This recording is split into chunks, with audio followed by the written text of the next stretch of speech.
사도신경으로 우리 신앙 고백하겠습니다. 나는 전능하신 아버지 하나님 천지의 창조주를 믿습니다. 나는 그의 유일하신 아들 우리 주 예수 그리스도를 믿습니다. 그는 성령으로 잉태되어 동정녀 마리아에게서 나시고 본디오 빌라도에게 고난을 받아 십자가에 못 박혀 죽으시고 장사된 지 사흘 만에 죽은 자 가운데서 다시 살아나셨으며 하늘에 오르시어 전능하신 아버지 하나님 우편에 앉아 계시다가 거기로부터 살아있는 자와 죽은 자를 심판하러 오십니다. 나는 성령을 믿으며 거룩한 공교회와 성도의 교제와 죄를 용서받는 것과 몸의 부활과 영생을 믿습니다. 아멘. 하나님께서 오늘 우리에게 주시는 말씀은 창세기 11장입니다.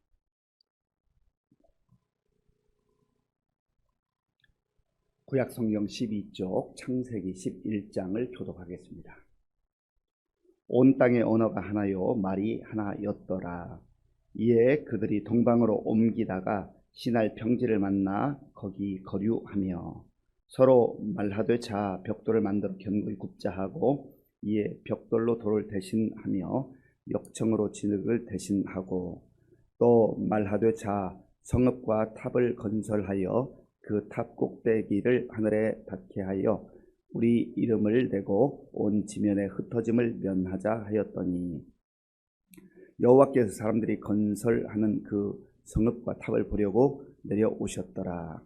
여호와께서 이르시되 이 무리가 한 족속이요 언어도 하나이므로 이같이 시작하였으니 이후로는 그 하고자 하는 일을 막을 수 없으리로다.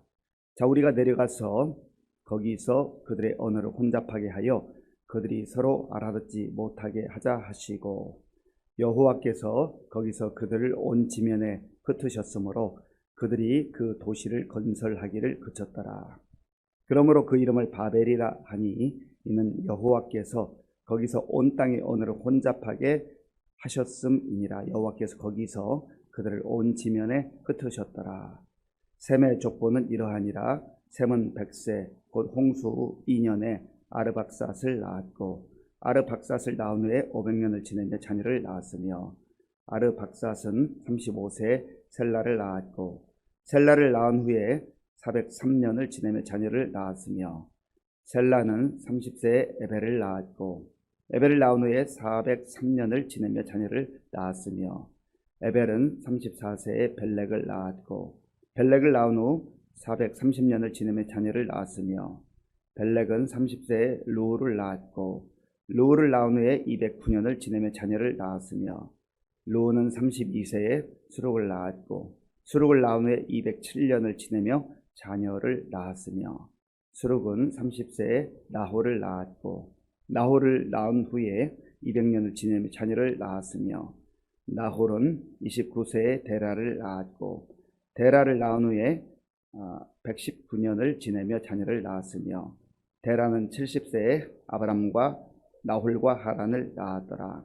데라의 족보는 이러하니라. 데라는 아브람과 나홀과 하란을 낳고 하란은 롯을 낳았으며 하란은 그 아비 데라보다 먼저 고향 갈대아인의 우르에서 죽었더라.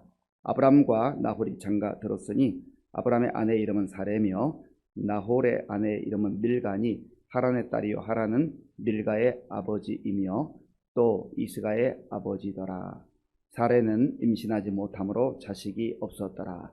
데라가 그 아들 아브람과 하란의 아들인 그의 손자 롯과 그의 며느리 아브람의 아내 사레를 데리고 갈대아인의 우르를 떠나 가나안 땅으로 가고자 하더니 하란에 이르러 거기 거류하였으며 데라는 나이가 205세가 되어 하란에서 죽었더라. 아멘. 하나님은 이 땅을 창조하신 이후에 참 좋다 그렇게 말씀하셨습니다. 하나님께서 본래 창조하신 이 세상은 아름답고 질서 있고 행복한 세상이었습니다. 그래서 하나님께서 아담과 하와 첫 인류를 에덴 동산, 행복의 동산, 기쁨의 동산에 두시고 마음껏 행복하여라, 마음껏 기뻐하여라 그렇게 말씀하셨던 것이죠. 그런데 그 아름다움과 질서 있는 삶 그리고 행복과 기쁨의 삶은 하나님 말씀 안에 거할 때, 하나님 말씀에 순종할 때, 그리고 하나님과의 관계가 온전히 이루어졌을 때만 그 아름다움, 질서, 기쁨, 만족을 누리며 살 수가 있게 되었던 것입니다. 그런데 사람이 하나님 말씀에 불순종한 거죠. 죄가 들어온 거죠. 타락한 거죠.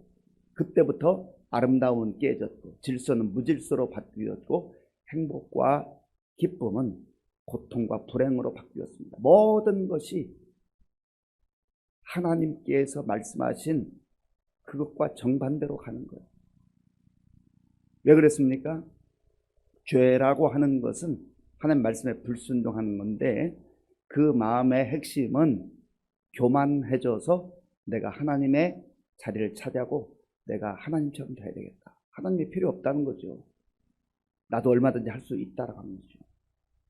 그게 바로 죄의 첫 출발이었습니다. 그리고 아담과 하와의 죄 범한 이후에, 타락한 이후에 이 땅에 태어난 모든 사람은 죄의 씨앗을 가지고 태어납니다. 그래서 죄 짓는 것은 누가 가르쳐주지 않아도 알아서 잘하게 되어 있어요. 이 죄 문제를 해결하기 위해서 예수님께서 이 땅에 오신 것 아니겠어요?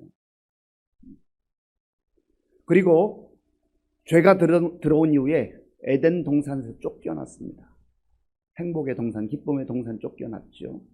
그리고 좀 더 시간이 흘렀을 때 하나님께서 홍수를 통해서 심판하셨어요. 완전히 멸망하는 세상 속에서도 하나님께서는 의인 노아를 부르셔서 또 그의 가족들과 함께 구원의 은혜를 베풀어 주셨습니다. 또 세월이 흘렀는데 사람들이 으쌰으쌰 힘을 모아가지고 우리가 저 하늘 끝까지 높아지자.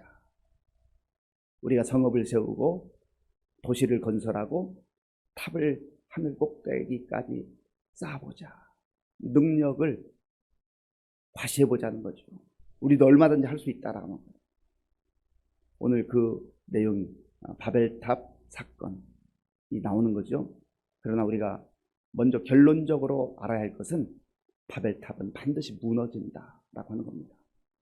사람들이 쌓아놓은 아성, 견광성처럼 보이고 정말 하늘 높은 줄 모르고 끝까지 올라갈 수 있을 것 같지만 그러나 그 사람들이 쌓아놓는 죄의 아성들은 반드시 무너진다는 거죠.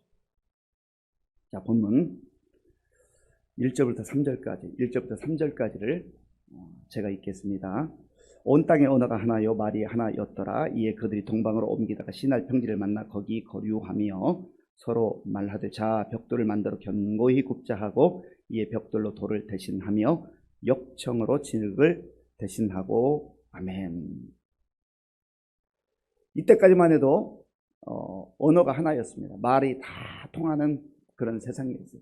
지금처럼 뭐 한국말이 있고 영어가 있고 또 태국어가 있고 그런 언어가 서로 이렇게 구분되지 않았다는 거죠. 사람들이 모여서 시날이라는 평지에 이제 뭔가 자기들의 계획을 가지고 아성을 쌓으려고 합니다. 시날 평지는 아마도 유프라테스, 티그리스 강 그 근처에 있던 지역을 말하는 것 같습니다. 그런데 이 당시에 아주 획기적인 그 기술이 이제 발달하게 되는 그게 바로 벽돌을 만드는 벽돌. 지금 오늘 우리가 사는 이 시대에 이 스마트폰이라는 게 아주 획기적인 그 역사의 분기점이 될 만한 전환점이 되지 않습니까? 그러니까 이 당시의 기술로 보면 이 벽돌을 만들어냈다는 것은 굉장한 분기점이에요. 그래서 이 벽돌로 자기들이 원하는 집을 짓기도 하고 성을 쌓기도 하고 그리고 이제 마침내 우리가 탑을 쌓아보자 해서 탑을 쌓습니다. 그 내용이 4절에 있는데요. 우리 4절을 함께 읽겠습니다. 또 말하되 자 성읍과 탑을 건설하여 그 탑 꼭대기를 하늘에 닿게 하여 우리 이름을 내고 온 지면에 흩어짐을 면하자 하였더니 아멘. 그들이 서로 말합니다. 우리가 성읍을 쌓자. 성읍. 견고한 우리들의 아성을 쌓자는 거죠. 그리고 탑을 저 하늘 꼭대기까지 쌓아서 높이 쌓아서 우리의 기술을 과시하고 능력을 과시하고 뭔가 해보자라는 거죠. 그런데 여기서 단순히 탑만 높이 쌓는 나라가와는 의미가 아니에요. 여기는 그 당시 역사적으로 발굴된 고대 금동의 그 지브라트라고 하는 것에서 신을 섬기는 신, 우상을 섬기는 거예요. 자기들이 만들어낸 신을 섬기는 겁니다. 그리고 아주 이들은 기고만장한 거죠. 하나님을 떠나는 거예요. 하나님 없이 사는 거예요. 하나님 없이도 내가 만들어 놓은 신, 나를 만족하게 하고 우리를 만족하게 할 그 신을 자기들이 만들어 놓는 거죠. 그리고 그 바벨탑을 쌓고 자기 만족에 빠지는 거죠. 그리고 이들의 목적은 뭐냐면 그 탑 꼭대기를 하늘에 닿게 하여 우리의 능력이 이 정도다, 우리의 기술이 이 정도다, 뭐든지 할 수 있다고 하는 자신만만한 그 자신만만함을 넘어서서 교만의 극치가 여기 나타나 있는 거죠. 그리고 우리의 이름을 내자, 우리의 이름을 드러내자, 모든 영광을 우리가 차지하겠다는 거예요. 내가 차지하겠다는 거예요. 이것이 바로 교만입니다. 하나님을 하나님으로 인정하고 하나님과의 관계성 속에서만 기쁨과 행복을 누리고 아름다운 삶을 살아갈 수 있는데 그 모든 것들을 무시하는 거죠. 하나님께서 바울을 통해서 고린도전서 10장 31절에서 말씀하셨습니다. 그런즉 너희가 먹든지 마시든지 무엇을 하든지 다 하나님의 영광을 위하여 하라. 하나님의 영광을 위해서 하는 일이 사실은 그 사람에게도 가장 복된 일이고, 하나님의 영광을 위해서 하나님을 높여드리면 하나님께서 그 사람을 높여주시는데 자기가 스스로 높아지려고 하는 거예요. 이게 참 아이러니입니다. 예수님께서도 높아지고자 하는 자는 낮아져라. 그러면 하나님께서 너희를 높여주실 것이다. 이 역설입니다. 역설. 하나님의 이 놀라운 진리의 비밀, 말씀을 우리가 좀 잘 알면 모든 영광 하나님께 돌리며 하나님께서 높여주시는 그 영광도 누릴 수 있는데 하나님 밀쳐내고 내가 그 자리 차지하면서 모든 영광을 갖겠다고 하는 거죠. 하나님의 영광을 가로채다가 아주 비참한 심판을 당한 그런 내용이 사도행전 12장에 기록되어 있습니다. 헤롯이라고 하는 왕이 아마 권력욕도 대단했지만 명예욕이 대단했던 것 같아요. 그리고 말을 잘했던 것 같습니다. 어느 날 백성들 앞에서, 군중들 앞에서 연설을 하는데 사람들이, 군중들이 박수를 치고 환호를 하면서 대단하십니다, 당신은 마치 신과 같습니다 하고 하나님께 영광을 돌려야 되는데 이 헤롯을 높이는 거예요. 헤롯. 그러니까 이 헤롯이 군중들의 인기에 취해가지고 자기가 마치 신인 것처럼 모든 영광을 하나님께 올리지 않고 자기가 가로챘다. 그래서 사도행전 12장에 보면 헤롯이 영광을 하나님께 돌리지 아니함으로 주의 사자가 고치니 벌레에게 먹혀 죽으니라. 아멘. 벌레에게 먹혀 죽었다는 것이 어떤 벌레가 와서 그 헤롯을 먹었다라고 하는 의미보다는 아마도 어떤 벌레가 와서 물어서 바이러스가 침투했는지 그냥 너무나 무기력하게 하루아침 죽고 말았어요. 인간이 그런 존재예요. 환호하고 박수치고 신적인 존재와 같습니다. 벽돌을 부어가지고 높이 높이 하늘 끝 모른 줄 알고 그냥 그 쌓아두지만 그거 안 된다는 거예요. 하나님께서 어떻게 하십니까? 5절 6절 제가 읽겠습니다. 여호와께서 사람들이 건설하는 그 성읍과 탑을 보려고 내려오셨더라. 여호와께서 이르시되 이 무리가 한 족속이 언어도 하나이므로 이같이 시작하였으니 이후로는 그 하고자 하는 일을 막을 수 없으리로다. 아멘. 이 표현을 보면 마치 한테 내버려 두면 이들이 정말 신이라도 될 것 같은 그러한 뉘앙스가 풍기는 표현으로 되어 있지만 그게 아니에요. 하나님께서 이 사람들의, 죄인들의 교만의 극치를 두고 볼 수 없다. 지금까지는 하나님께서 참아주시고 기다려 주셨지만 이제 더 이상 내버려 둘 수 없다라고 하는 그런 표현이 있는 것이죠. 그리고 하나님이 이들의 언어를 혼잡하게 해야 되겠다. 그래서 말을 서로 못 알아듣게 했습니다. 어제까지는 다 말이 통했어요. 그런데 어느 날 하나님께서 이 언어를 혼잡하게 하니까, 예를 들어서 우리 한국말로 했는데 어제까지는 전혀 소통에 문제가 없었는데 옆에 있는 사람이 알아듣지 못하는 거예요. 이제 이 건축을 할 거 아니에요. 그래서 그 벽돌 좀 3개 가져와라, 벽돌 10개만 가져와라 하는데 말귀를 못 알아듣는 거예요.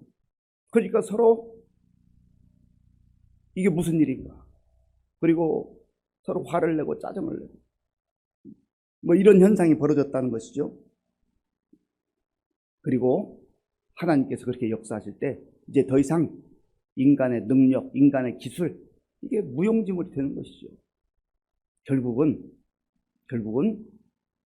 인간의 교만의 극치가 하늘 찌를 듯 자기들이 그렇게 과시하고 목에 뻣뻣해지고 그렇게 되었지만, 하나님께서 역사하실 때 이들의 모든 역사가 중단되는 거예요. 그리고 바벨탑이 무너지는 겁니다. 하나님은 지혜자를 통해서 말씀하십니다.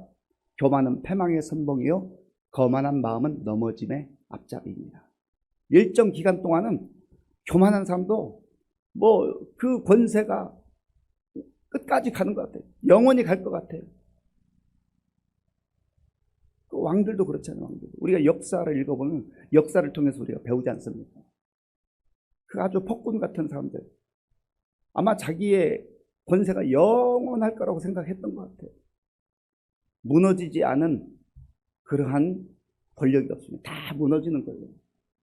영원할 것 같았던 그런 제국들의 권세 다 무너졌잖아요. 아수르 제국, 바벨론 제국, 로마 제국. 어떤 제국도 영원한 제국이 없어요. 하나님만 영원하신 분입니다. 그래서 우리가 꼭 기억해야 될 것은 교만하면 망한다. 교만하면 반드시 무너질 때가 있다. 하나님께서 그때까지 기다려 주시는 걸 참으시는 것, 우리가 꼭 기억해야 됩니다. 성경이나 역사를 통해서 봤을 때는 교만한 자들이 반드시 무너지는, 지금 우리가 동시대 가운데 살아갈 때도 정말 악한 사람들이, 교만한 사람들이 큰 소리치고 짓밟고 그들의 권세가 영원히 갈 것 같지 않아요. 반드시 무너질 날이 옵니다. 반드시 무너질 날이 꼭 기억해야 됩니다. 10절부터 26절까지는 셈의 족보에 대해서, 셈의 족보. 이 노아의 후손, 자손, 특별히 아들이 셈, 함, 야벳이 있었는데 하나님께서는 그들의 후손 가운데서도 셈의 자손을 통해서 그 믿음의 계보를 이어가셔요. 참 놀랍죠. 이 셈의 족보를 기록하는데, 셈의 족보를 기록하는 이유는요, 아브라함을 등장시키기 위해서요. 아브라함. 그 역사 속에 수많은 사람들이 나오지만 다 물론 중요할 수 있지만 하나님께서 주목하시는 인물이 있다고요. 아브라함. 그리고 27절부터 32절까지는 아브라함의 아버지인 데라의 족보가 기록되어 있습니다. 좀 더 구체적으로 아브라함을 중심으로 그 아버지로부터 족보가 내려가는 거죠. 그런데 우리가 한 가지 주목할 게 있습니다. 30절 말씀, 우리 30절 함께 읽겠습니다. 사레는 임신하지 못함으로 자식이 없었더라. 아멘. 왜 갑자기 이 말씀을 여기 기록해 놓았습니까? 족보라고 하는 것은 대가 계속 이어져 가야 되는 거잖아요. 그런데 사레는 임신하지 못하고 자식이 없어요. 그러니까 족보가 끊어질 수밖에 없는 그러한 상황인 거예요. 사람의 능력으로는 이제는 여기서 끝나는 거예요. 그런데 놀랍게도 하나님께서는 끝나는 것 같은 인간의 상황 속에 새로운 생명, 새로운 역사, 새로운 대를 이어가신다고 하는 것을 이 족보를 통해서 말씀해 주고 있는 겁니다. 사랑하는 성도 여러분, 바벨탑 사건을 통해서 우리가 기억해야 될 것은 사람이 교만하고 기술을 발전시키고 대단한 것 같아도 하나님께 영광 돌리지 않으면 반드시 무너질 때가 있습니다. 하나님은 교만한 자를 대적하시고 겸손한 자에게 은혜 주신다 말씀하셨습니다. 겸손한 마음으로 살아가는 우리 모두가 될 수 있길 바랍니다. 그리고 셈의 족보, 그리고 데라의 족보를 통해서 우리가 다시 한번 기억할 것은 우리도 믿음의 계보를 따라서 대대손손 하나님 기뻐하는 그러한 족보를 써나가야 됩니다. 때로 우리의 삶 가운데 사례가 임신하지 못해서 대가 끊어질 것 같고 모든 것이 다 끊어질 것 같지만, 그러나 믿음의 사람들을 통하여서 하나님께서는 새로운 역사를 이루어 가시고 써가신다 하는 것을 기억하시고 오늘도 믿음으로 승리하는 저와 여러분들이 될 수 있기를 바랍니다. 아버지 하나님 감사합니다. 오늘 우리에게 주신 말씀을 마음에 새기며 하나님 앞에서 겸손하게 살아가게 하시고 세상의 가치와 내 방식이 아닌 믿음으로 살아감으로 믿음의 계보를 계속 써나가는 우리 모두가 될 수 있도록 도와주시옵소서. 예수님의 이름으로 기도하옵나이다. 아멘. 주기도문으로 예배를 마치겠습니다. 하늘에 계신 우리 아버지, 아버지의 이름을 거룩하게 하시며 아버지의 나라가 오게 하시며 아버지의 뜻이 하늘에서와 같이 땅에서도 이루어지게 하소서. 오늘 우리에게 일용할 양식을 주시고 우리가 우리에게 잘못한 사람을 용서하여 준 것과 같이 우리 죄를 용서하여 주시고 우리를 시험에 빠지지 않게 하시고 악에서 구하소서. 나라와 권능과 영광이 영원히 아버지의 것입니다. 아멘. 오늘 우리에게 주신 말씀 생각 기도할 때에 우리의 교만, 오만함이 정말 하나님의 은혜를 가로막지 않도록 바벨탑은 반드시 무너집니다. 우리가 쌓고 또 쌓는 그런 아성들은 반드시 무너져요. 하나님의 영광을 위해 살아갈 때에 하나님의 은혜가 임하게 되는 겁니다.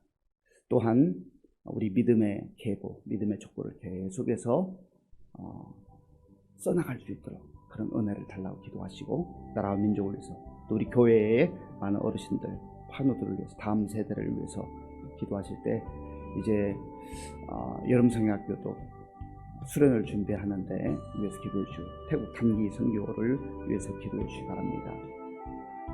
군복무의 우리 청년들을 위해서 그리고 선교사님들을 위해서 함께 기도하겠습니다.